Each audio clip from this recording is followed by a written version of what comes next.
Hello,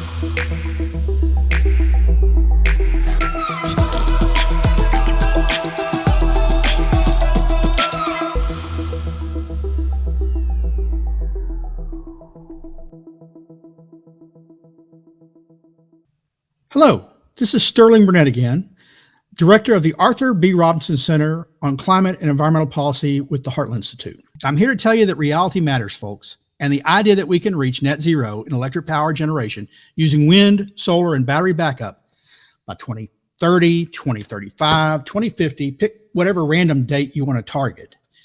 It's an exercise in magical thinking, to quote energy analyst Mark Mills. To understand why wind and solar, even with battery backup, will not be sufficient anytime in the near future to supply the U.S. electric power needs, one must first understand how the electric power system works. A large-scale power grid consists of two segments: baseload power and peaking power. Baseload power is the minimum amount of energy needed for normal daily operations. This requires a fairly constant flow of energy. Historically, coal, nuclear, hydro, to a lesser extent, but growing extent, natural gas have satisfied the country's baseload power needs for the past century. Why? Because they operate full-time and they provide a steady, slow flow of power, which is necessary for the electric grid just not to collapse. They have to have a certain amount of minimum power running along the lines, matching demand. Peaking power is the additional power needed when the system is faced with unusual amounts of demand, as in July and August in Arizona, for example, or Texas, where I'm at, when air conditioner use soars. And in December and January in Minnesota or North Dakota, when the furnaces and the heaters kick on. Natural gas has commonly served to provide peaking power because it can be cycled on and off quickly, and it doesn't demand lots of natural gas stored on site for long periods of time. Anyone seeing a problem with net zero yet? What am I talking about? Neither wind nor solar can be relied upon to provide either baseload or peaking power. Why? They don't provide reliable, regular power. They're intermittent. Wind turbines generate power only when the wind blows, but more specifically, when the wind blows between specific speeds. Not too low or no wind, not too high, then they have to shut them down, to shut them off. Wind power is the Goldilocks of power sources. It's got to be just right. And the power they generate, even when they're generating power, fluctuates constantly as wind gusts vary. So they constantly have to have something backing them up to regulate the flow of power. Solar power, well, the first problem with solar power is the obvious, right? It provides no power at night, which, in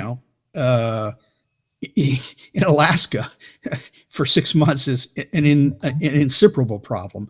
But it provides no power at night.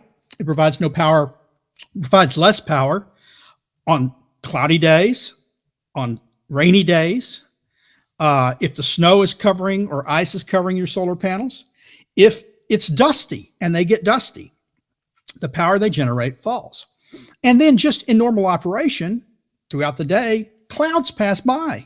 There are those rare, bluebird skies, no cloud in sight. But most of the time you got clouds passing. And if it's a rooftop solar panel, that means it's not producing, the power is fluctuating constantly. You can't have that for a power grid. Now, they say battery backup power is the source that's supposed to fill the gaps when wind and solar aren't producing electricity or producing less than what is demanded. But battery backup in the amount needed, in the capacity needed, will not exist for decades to come, if ever. But the fact is, physics matter, and there simply is not enough batteries, not enough being built, and not enough of the needed materials to build those batteries being mined and refined to change that anytime soon. Let's focus on batteries for a minute. Mark Mills calculated that the batteries produced annually at the Tesla Gigawatt factory, that's the world's biggest battery factory, could store 3 minutes worth of U.S. electric demand.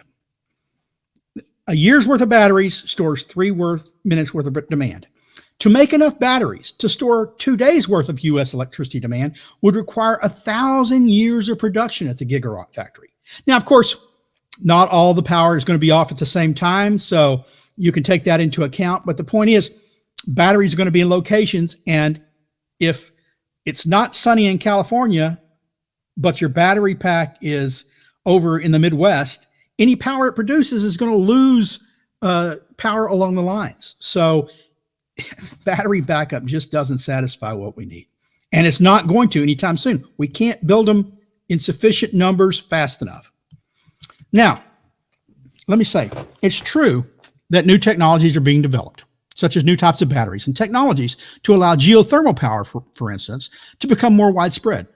But they're years away from commercial practicality. They won't make substantial additions to the electric power system in the short timelines demanded by net zero advocates. Remember, they're talking 2050, 2035, or 2030, depends on who you're talking to.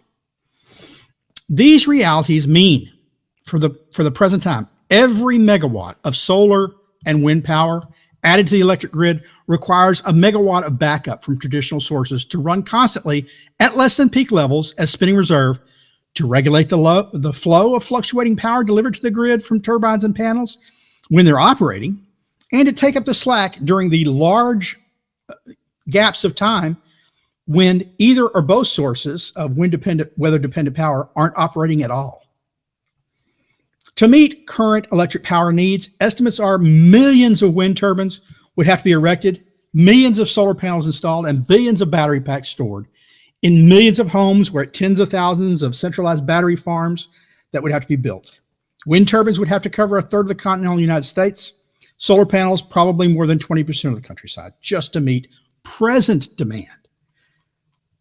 We would also have to erect thousands of additional electric towers, string thousands of additional miles of transmission lines, and build thousands of new transformer stations to get power from the locations where the wind blows and the sun shines regularly, which is where wind and solar farms will have to be built, of course, to the cities and towns where the power is needed. That's going to have a devastating impact on wildlife and wilderness. And I think a lot of people are going to object to those new towers and turbines and wind power, solar panels being erected in their neighborhoods. And like I said, that's just to meet current demand for electric power. The U.S. population is growing. The economy is growing. And because the Biden administration regulations limiting natural gas appliances and vehicles powered by internal combustion engines, more people will be plugging in more electric vehicles, more electric stoves, more electric furnaces, more electric water heaters, etc. So demand for electricity is going to grow dramatically, meaning we'll need even more turbines, panels, batteries, and transmission lines than estimated. How big a task is the net zero transformation? Well, a few years ago, on September 30th, 2019, Roger Pelkey Jr. calculated what reaching net zero globally by 2050 would require bringing online. It would require bringing online the equivalent of 3 large nuclear power plants every 2 days, beginning on October 1st, 2019, and going through January 1st, 2050. So every other day. Alternatively, because we're not building those nuclear power plants, hitting 2050 net zero would require the deployment of 1,500 new wind turbines covering 300 square miles of land each day from October 1st, 2019 through January 1st, 2050. Now that's globally. Let's talk about the United States. The United States would require 1 new nuclear power plant deployed every 6 days, or the equivalent of 1,000 new wind turbines every 6 days from October 1st, 2019. Now, they would also have to be retiring the equivalent amount of fossil fuel plants during the same timeline, because it's not going to go to net zero unless you're getting rid of them as well. In case no one has noticed, the United States hasn't opened even a single new nuclear power plant since Pelkey wrote. We haven't retired nearly as much fossil fuel plants as required. And although hundreds, perhaps even a few thousand new turbines have been built since 2019, nowhere near the 218,000 turbines required over the 1,308 days since October 1st, 2019 and May 1st, 2023 have been built. What does that tell you? Well, we're going to have to pick up the pace if we're going to get net zero by 2050. We're going to have to build a lot more turbines than 1,000 every couple of days to make up for the lost time, because we haven't been building at that pace already. That's if you want to hit net zero by 2050. To meet the much more ambitious target of net zero by 2030, as some are demanding, the United States would have to begin deploying the equivalent of 1 new nuclear power plant or 1,000 wind turbines every other day, starting back in 2019.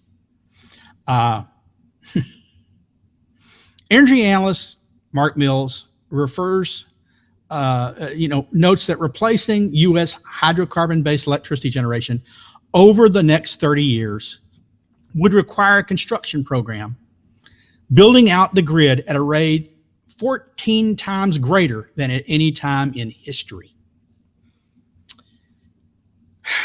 In closing, even if cutting carbon dioxide emissions for the net zero goal were a worthwhile goal, and I don't think it is, but even if it were, the energy transformation required to do so in the timeline demanded is magical thinking.